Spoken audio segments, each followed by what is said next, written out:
চায় ক চামচ চিনি দেব? কি হলো, কানে কি কথা যায় না? হ্যাঁ যাচ্ছে। ক চামচ চিনি দেব চায়? চায়ে যে চিনিটা বেশি দাও, বুঝলে? সুগার টমেটোটা যে ফল পড়েছে। আচ্ছা ঠিক আছে। আমি ভাবছি ভারত ভ্রমণে যাব। জীবনে কখনো তারাপীঠে নিয়ে গেল না, উনি নিয়ে যাবে আবার ভারত ভ্রমণ।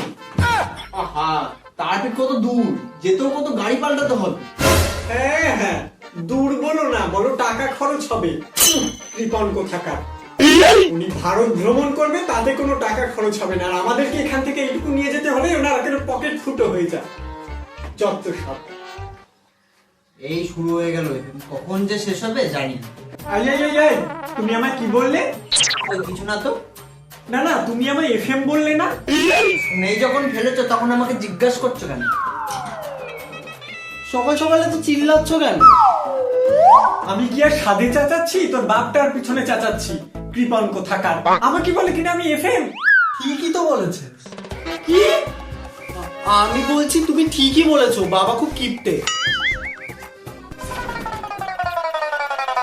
গিন্নিমা গিন্নিমা কি হয়েছেটা কি?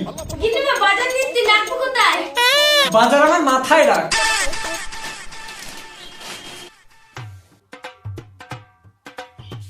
বাবা, বল।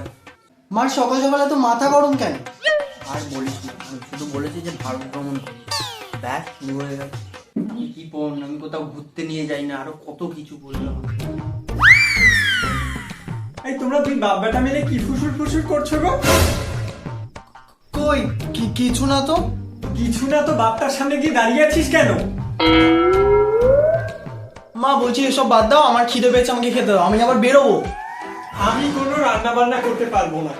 তাহলে আমরা খাবো কি? জানি না। চিন্তা করিস না বাবু, রান্না আজকে আমি করবো। খাওয়া যাবে তো? আরে তুই আমাকে চিনলি না, সময় বড় সেফ ছিলাম আমি। अच्छा এখন বয়স হয়েছে, আর পারি না। কিন্তু আজকে রান্না আমি করে খাবো।